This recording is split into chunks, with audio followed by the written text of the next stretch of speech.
Daniel Gray had always dreamed of living in a big house. After years of cramped apartments, noisy neighbors, and rising rent, he finally found one. Big, quiet, and surprisingly cheap. He didn't care that it had been empty for years or that people said it felt off. All he saw was space, silence, and a chance to start over. His wife Rebecca was unsure at first, but he convinced her. It just needs cleaning, he said. Some paint, maybe a little fixing. Then it will be perfect. The house was at the far end of Wilton Street, a quiet road with cracked sidewalls and old street lights. There were no neighbors on either side. The house nearby had broken windows and wild grass growing through fences. But Daniel didn't mind. He liked the peace. When they got the keys, the family came to clean. Rebecca wore a headscarf and glove.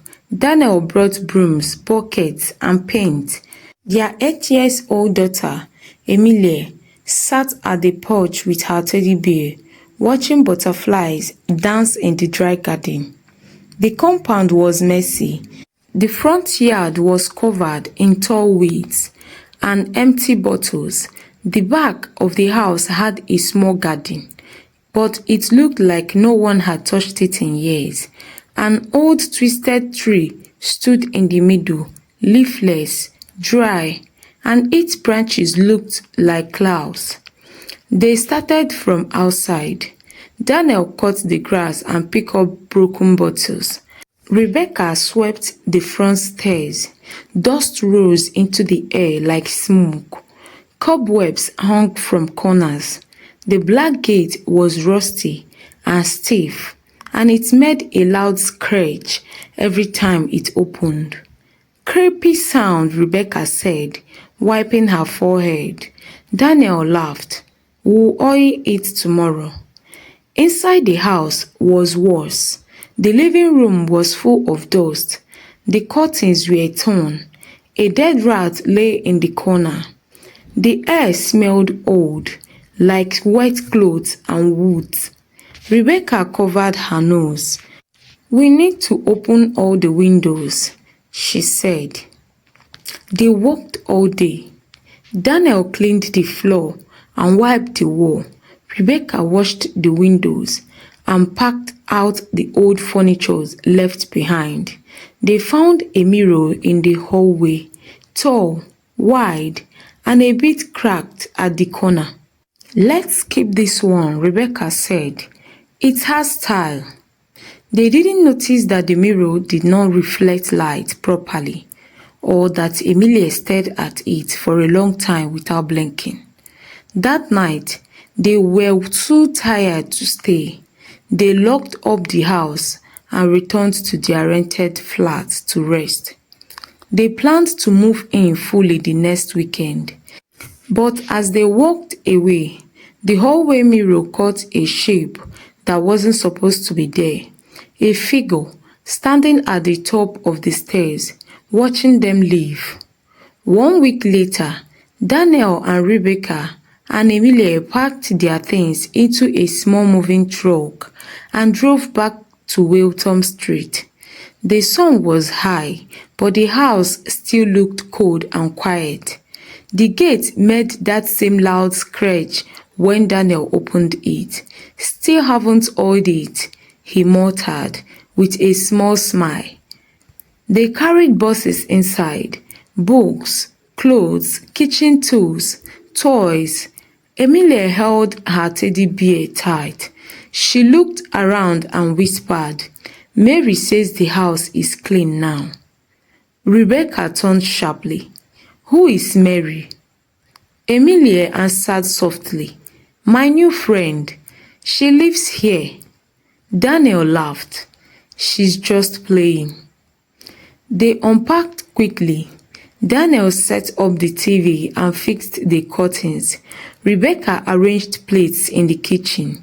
Emilia's room was the smallest, painted baby pink. She placed her teddy bear on the bed and looked at the mirror again. She walked up to it slowly and touched it. "Mary," she whispered. The mirror stayed still, dusty and cracked. That evening, after dinner, the family sat in the living room. The power flicked once, then twice. "Old wiring," Daniel said. "I'll fix it tomorrow." Emilia sat on the floor, drawing a picture. Rebecca stood to collect the plate and glanced at the hallway. The mirror caught her eyes. Just for a second, she saw something standing behind her in the reflection. A small girl with long hair. Rebecca turned around quickly. Nothing there. She looked again. Only herself in the mirror now. "Daniel," she said slowly, "did you see that?" "See what?" She was quiet. She didn't want to sound foolish on the first day. That night, they went to bed early. The house was so quiet. There were no cars outside, no dogs barking, no sound at all. At midnight, Emilia woke up and walked to the hallway mirror. Her eyes were half open. She wasn't fully awake. She touched the glass. "Mary," she said softly, "why are you crying?" There was no answer, but in the reflection, another girl stood next to her. Pale, thin, wearing an old white nightgown. Emilia smiled. The girl in the mirror did not. The next morning, the family sat at the kitchen table, having breakfast. Outside, the sky was cloudy. A light wind moved through the dead branches of the old tree in the backyard. Daniel yawned. "Did anyone hear any knocking sound last night?" Rebecca shook her head, no. Emilia looked up from the breakfast. "I heard whispers. They were calling my name." Rebecca smiled gently, trying to keep things calm. "You must have been dreaming, my love." Emilia frowned. "They said, 'Come and play.'" She said it in a slow, flat voice that made the kitchen go quiet for a second. Daniel stood up quickly. "Well, we will check for rats in the walls today. These old houses make strange noises." He was already worried, but he didn't show it. That afternoon, while Daniel fixed some loose tiles in the hallway, Rebecca decided to clean the small storage room under the stairs. It was full of dust, old wooden boxes, and spider webs. One box was heavier than the rest. It had no label, but it was locked with a rusty chain. She tried to lift it, but as she touched it, the air around her suddenly grew cold. She stepped back. Something cracked behind her. The door of the room slowly closed on its own. She opened it quickly and looked around. The house was silent. Emilia was in her room drawing. Daniel was still walking.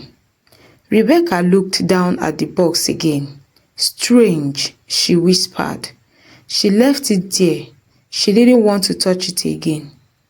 Later in the evening, Emilia was playing with her crayon when she looked up and saw something move outside her window. Her room was upstairs, and nothing should be able to pass by the window unless it could float. She ran to tell her mother. "There is something in that tree," she said. "What?" "In the backyard. A girl. She's sitting on the branch." Rebecca followed her outside. The tree stood bare and still. No girl, no sound, just the dry wind brushing the grass. "You see, no one is here," Rebecca said. But as they turned to go back inside, Something small fell from the tree and landed softly at Emilia's feet. It was a doll, old, dirty, and wearing a torn white dress. Emilia smiled. "It's Mary's doll." Rebecca picked it slowly. The fabric felt wet and cold, as if it had just come out of the rain. But it hadn't rained in days. That night, when everyone was asleep, the hallway mirror steamed up by itself, as if someone were breathing on it from inside the glass. Then words began to appear, written slowly by an unseen hand. "You shouldn't be here." It had been days since Grace moved in. Daniel took a break from work to settle the family. He painted the living room and fixed the broken gates. Rebecca cleaned every corner of the house, but no matter how much she cleaned, the air inside still felt heavy, like the walls were holding their breath. On Saturday, Rebecca invited a friend, Lily, to visit. Lily was a lively woman, full of stories and opinions. She lived on the other side of the city and hasn't seen Rebecca in years. The moment Lily stepped into the house, she stood at the door. "This place is something," she said, forcing a smile. Rebecca laughed. "Yes, it's too old, but we are making it a home." Lily looked around slowly. Her eyes paused at the mirror in the hallway. "I don't like that," she whispered. While the adult chatted in the living room, Emilia stayed in her room, drawing pictures. Her newest drawing showed her and a dark-haired girl standing under the old tree, holding hands. Lily noticed. "Who is this?" she asked. Emilia smiled. "Me and Mary. She says she likes you." Lily's face froze for a moment. "Oh, that's nice." After Lily had left, in the evening, strange things began to happen. Daniel opened the fridge to get a bottle of water. Half of the food inside had gone bad. Milk, salt, vegetable had turned black and soft. Rebecca checked the store. Loaves of bread were covered in green mud, even though they were bought 2 days ago.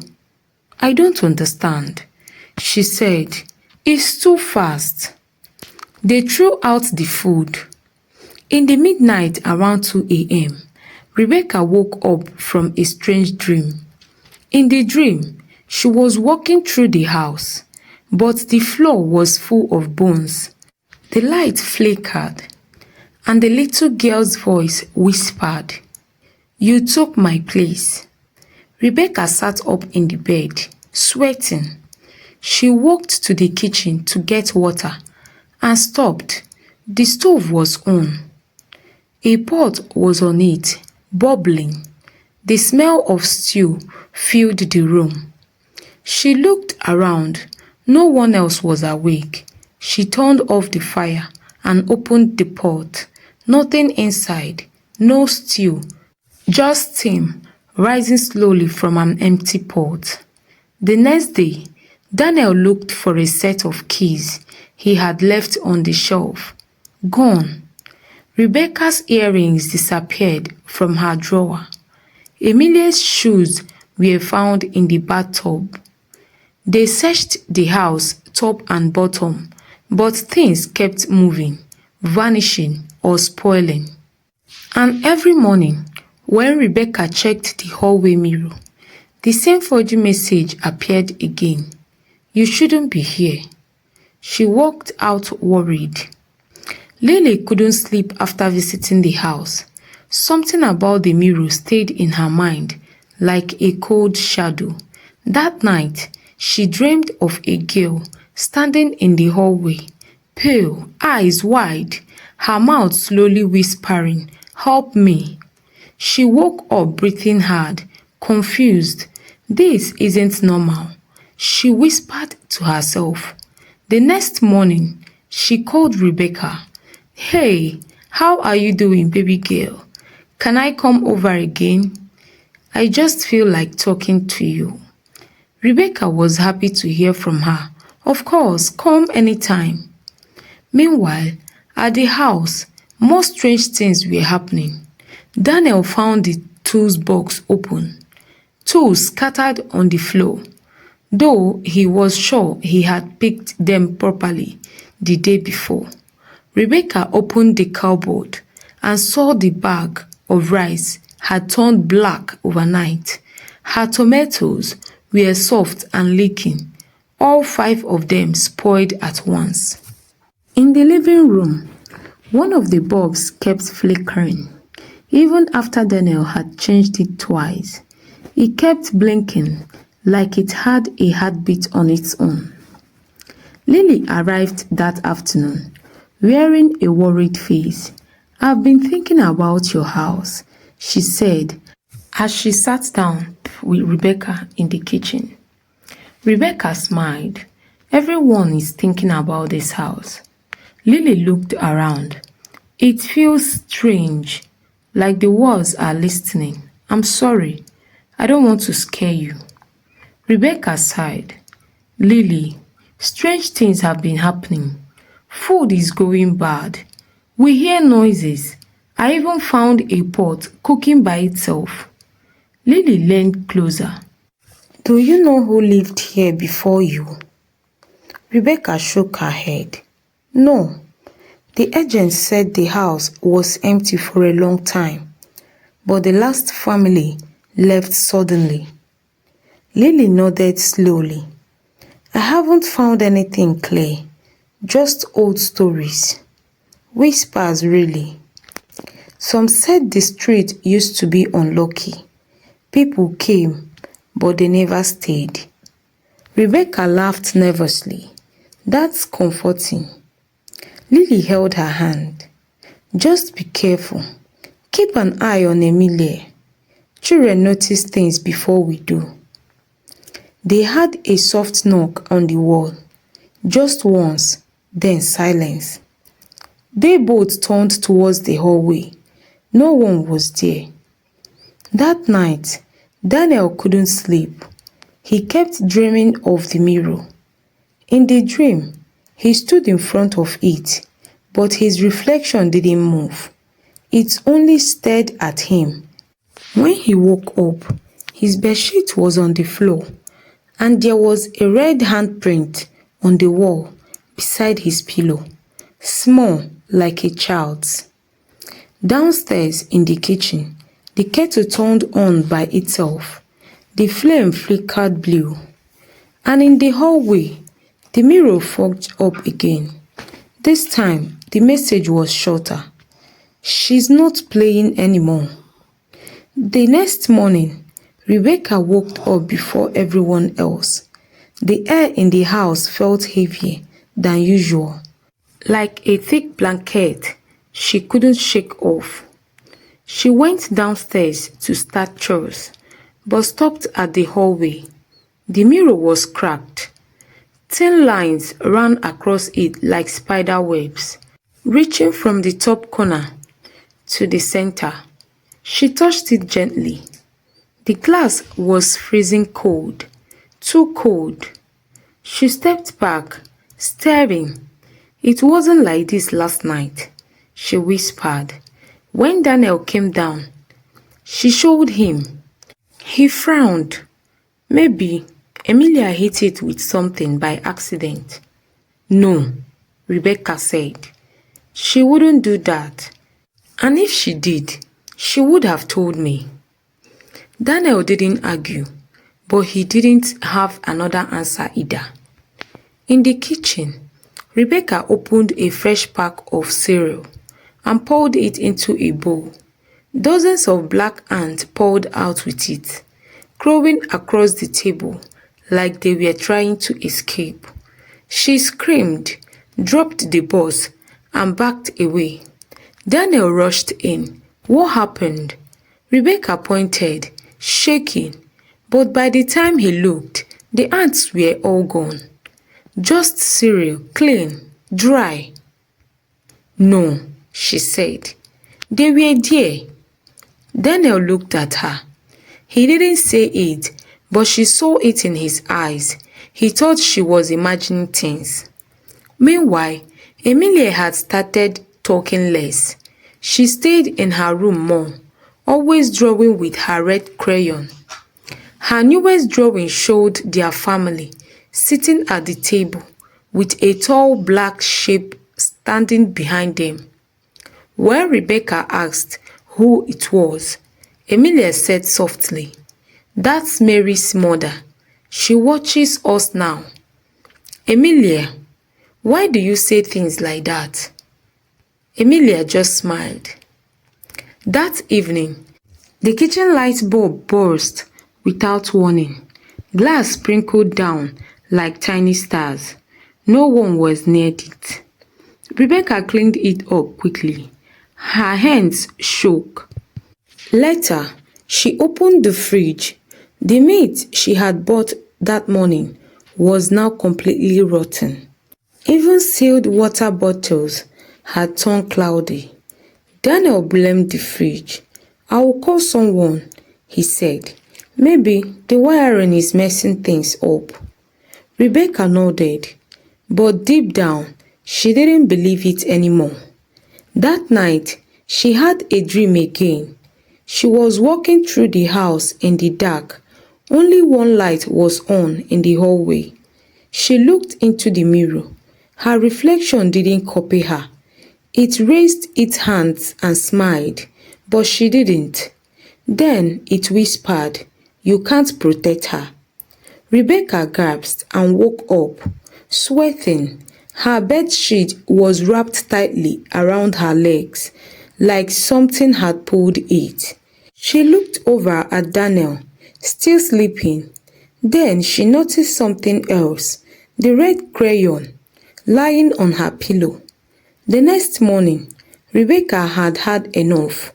She pulled Daniel aside while Emilia played in the living room. "I want us to leave," she said, her voice firm. "Just for a while.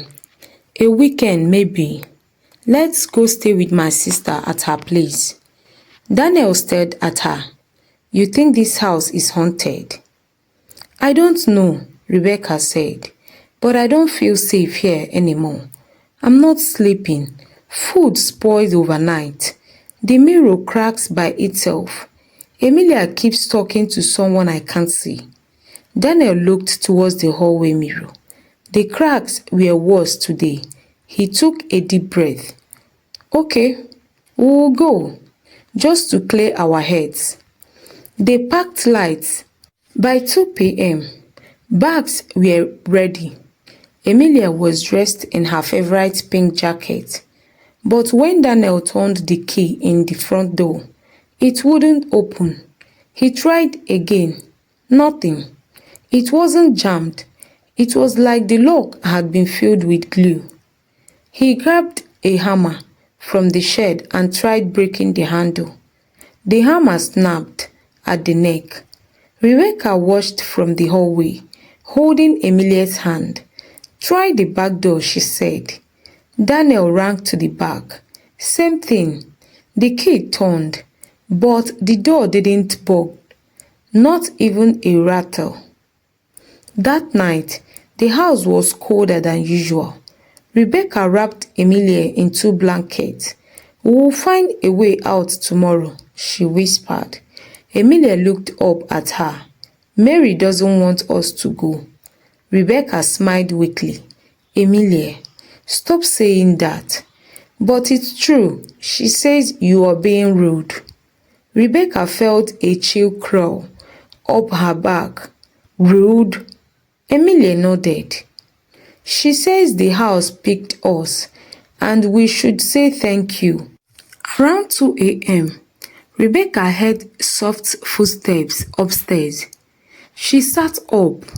Daniel was asleep beside her. She listened again. Soft, bare footsteps, not running, not scared, just walking. She rushed to Emilia's room. Empty. The bed was cold, windows closed, lights off. "Emile," she whispered. No answer. Then she saw it, small red footprint made of crayon leading out of the room and into the hallway. She followed them downstairs into the kitchen, and there, sitting on the floor near the cold fridge, was Emilia. Eyes closed, rocking slowly, humming. Rebecca ran to her. "Emilia, what are you doing?" Emilia opened her eyes and smiled sleepily. "She told me where she hides. She said I can come visit anytime." Rebecca grabbed her and took her back to bed. She didn't sleep the rest of night. By morning, all the mirrors in the house had cracked, not shattered, just split down the middle. In the hallway mirror, the word came back, "You are not going anywhere." Lily arrived the next day without calling. She knocked softly, and when Rebecca opened the door, she gasped. "You look tired," Lily said, stepping in. "I haven't slept properly in days," Rebecca admitted. "Everything is getting worse." Daniel sat in the corner, quiet, drinking cold coffee. Lily looked around the living room. "I brought something." She reached into her bag and pulled out a small bottle of holy water and a plain wooden cross. "I thought maybe it might help," she said. Rebecca stared at the item. She had never been religious, but something deep in her chest said yes, try anything. That afternoon, Lily stayed to help watch Emilia. They played drawing games and puzzles in the living room. At first, Emilia seemed fine, smiling, quiet, focused. Then Lily asked her, "Do you like your new house?" Emilia turned her head and whispered something too soft to hear. Lily leaned closer. "What did you say, sweetie?" Emilia's lips moved again, and this time, the voice that came out was not hers. It was deeper, older, dry like wind scraping over leaves. She said she likes it here. So do I. Lily's blood froze. Rebecca was coming down the stairs when she heard it too. She rushed over. "Emilia, what did you just say?" Emilia blinked. Her smile was back. "Nothing, mommy. Just talking to Auntie Lily." Lily looked at Rebecca, eyes wide. That night, Lily stayed over. They slept in the guest room, taking turns staying awake. Around 1 a.m., they heard it, the sound of a spoon tapping against a pot, steady, gentle, like someone cooking. But no one was in the kitchen. Lily got up slowly and peeked down the stairs. The kitchen light was on. A pot sat on the stove steaming. No fire. No one stirring it. Just a spoon floating in the air, moving on its own. Lily whispered, "Rebecca, I think we need help. Serious help." The next morning, Rebecca called the church. They didn't get an answer. She called again, same thing. Then she noticed something strange. The phone line had been cut. The cord was sliced clean, like with a knife. She looked at Daniel. "Did you touch this?" He shook his head slowly. "No, but it was working yesterday." That evening, Emilia locked herself in her room for an hour. When Daniel finally got the door open, they found her sleeping on the floor, her drawings scattered around her. One picture stood out. It showed a dark figure standing in the mirror, but this time the figure had Emilia's face. The next morning, Rebecca sat at the kitchen table, staring at Emilia's drawing. One showed their family again, but with all their eyes stretched out in the thick red crayon.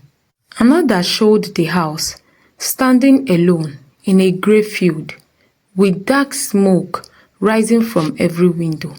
Rebecca gathered the drawings in silence, tied them with a rubber band, and walked outside.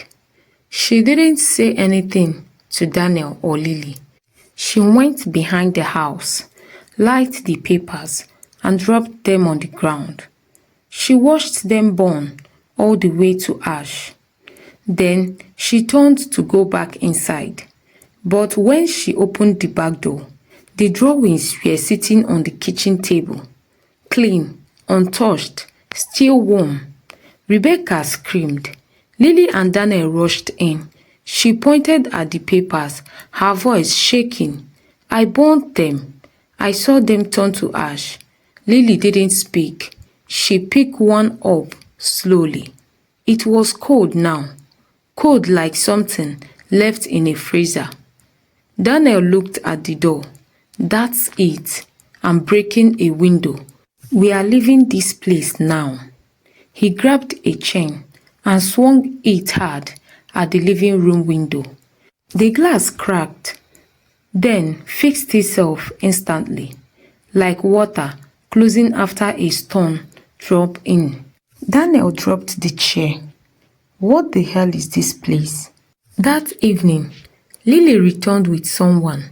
His name was Pastor Michael, a quiet, middle-aged man with a rough beard and a small Bible under his arm. He didn't smile much. Inside the house, he sat silently in the living room for nearly 5 minutes, just listening.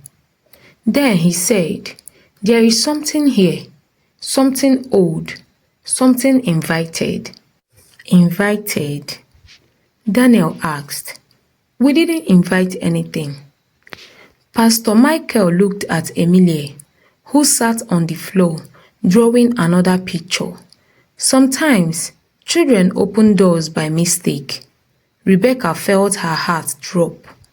She didn't do anything wrong. I'm not blaming her, he said calmly. But whatever came in, it feels at home now. That night, Pastor Michael began to pray in the hallway.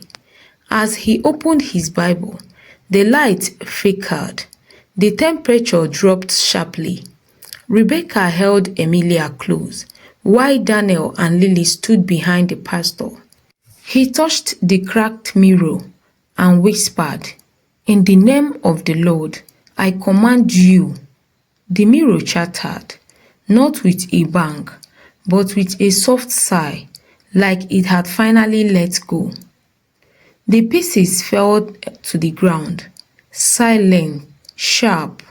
Then the house went completely still. They waited. Nothing moved. No whispers, no cloud air, no writing, just silence. Rebecca looked at Emilie. Do you feel okay now, baby? Emilia looked up at her and smiled, but it wasn't Emilia's smile. After Pastor Michael finished his prayer, the house fell into a strange silence. The light stayed steady. The hallway felt warm again. No more footsteps, no cold air, no drawings, no mirror. Pastor Michael looked around and nodded. I believe the worst is over. Keep your faith strong. Don't invite fear back in. He placed a small bottle of holy water on the table and a silver cross beside it. Use this just in case, but I think you will be fine now. He said goodbye and Lily left with him. Daniel closed the door behind them and leaned on it like he had just finished a marathon. Rebecca looked around the home. She whispered, it actually feels normal. Daniel smiled weakly. Let's enjoy it while it lasts.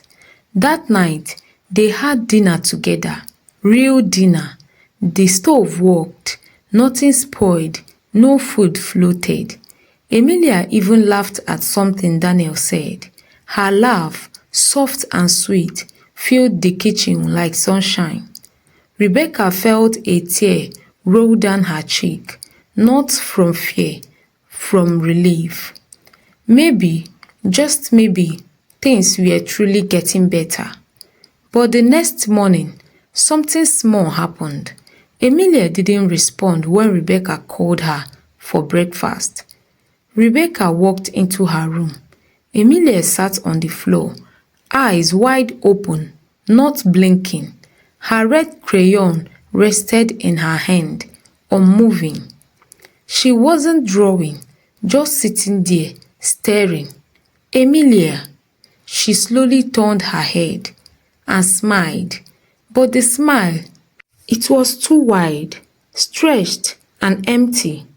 Rebecca's heart skipped. Then Emilia spoke. Mary doesn't like that man, she said softly. Rebecca blinked. What? What are you saying? The man who came with the book. He said bad things. Mary is hiding, but not for long. Then Emilia closed her eyes and curled up like nothing had happened. Later that day, the holy water bottle on the table had turned black, thick and oily. The silver cross had melted into a bent, twisted shape. Rebecca didn't scream this time. She just stared because she knew now whatever had left came back and not alone. The air had turned ice cold. Rebecca stared at the bottle, once clear and clean, had turned black, thick and oily. It pulsed softly, like something alive. Beside it lay the silver cross, no longer shining. It had melted and twisted into a crooked shape, still giving off heat. She didn't speak. She just stared, because deep inside she knew what that meant. Whatever had left had come back, and it's not alone. That night, Emilia sat in bed, eyes wide open, whispering things that made no sense. Daniel had just come down to off the porch light when he noticed her room door slowly opened by itself. He froze. From inside, a humming tune began, a sweet lullaby, one only babies should sing. But it wasn't Emilia's voice.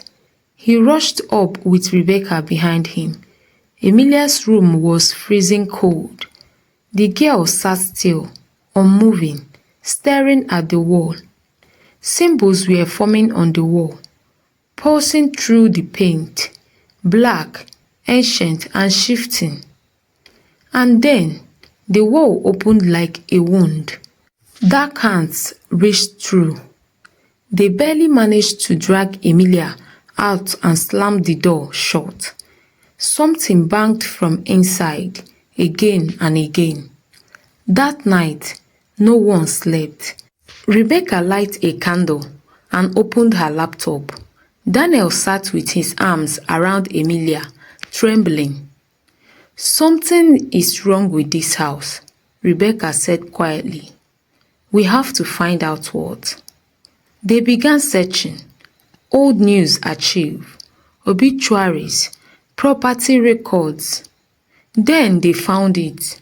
The house used to be an orphanage 60 years ago, run by a priest and his sister, until it was burnt down under disturbing circumstances, missing children, unexplained deaths, murmurs of dark practice. And at the center of it all, room 3, Emilia's room, the orphanage burned down. No one could explain how it ever got rebuilt. Records just vanished. And everyone who had ever lived in the rebuilt house had either died or disappeared. The next night, things got worse. Emilia stopped speaking completely. Rebecca found her drawing the symbols from the wall over and over. Then, the wall in the living room began to drip a thick black liquid. The smell of rot filled the air. That was when Daniel said, "We are leaving now." But the house wouldn't let them. Every door locked on its own. Every window sealed. The light exploded one by one. From upstairs, footsteps, heavy, slow, not one person, many. It was coming, and they were coming. And immediately, Rebecca's phone rang. That was Lily. "Oh, please, please, come over, we are in trouble." The phone fell off her hand. She ignored while they tried to escape. Not long, Lily arrived, but not alone, with the pastor and many other prayer teams. The gate was locked. Two of their men climbed in through the fence and broke the keys, and they all came in. The front door too was locked. They couldn't enter the house, but they started praying. The prayer was like they were in a war front. Inside the house, they grabbed Emilia and ran to the back door. Daniel forced it open with an iron bar, while Rebecca prayed under her breath. As they stepped outside, the ground shook. A force slammed the door behind them with such violence, it shattered the glasses. But the house wasn't done. A shadow burst out from the back wall faster than lightning. It wrapped around Daniel's throat and dragged him backwards towards the door. It was then the prayer team rushed to the direction, and as they prayed, he fought, kicked, and choked. Rebecca screamed, trying to pull him free. The shadow hissed, wrapping tighter around his chest. Emilia screamed for his father, and that cry seemed to shake something. As the pastor hit the Bible on the air like there was something there, it crashed and vanished in a flash of smoke, leaving Daniel on the floor, unconscious. The air was calm, and they left empty-handed, but alive. Daniel was rushed to the hospital. Emilia, silent and shaking, clutched her mother's hand. Rebecca watched the house as they drove away, and in the final moment before they turned the corner, she saw it, a figure in Emilia's window, watching, smiling. The house collapsed the next day. No fire, no explosion. It sank down, almost as if pulled from within, like something inside was finished. Wow. Do you know there are places that should never be home? Walls that remember, ground that breathes. Never ignore the signs. When your heart tells you something is wrong, don't wait for proof. Don't explain it anyway. Just go out, because once evil invites itself in, it doesn't always leave alone. If this story moved you, please like, share your thoughts in the comments. We want to hear what you think. And share this story to a friend. And please, don't forget to subscribe. Turn on the notification bell so you will never miss the next mind-blowing story we drop. Till next time, stay safe and never look too long into the dark. Bye.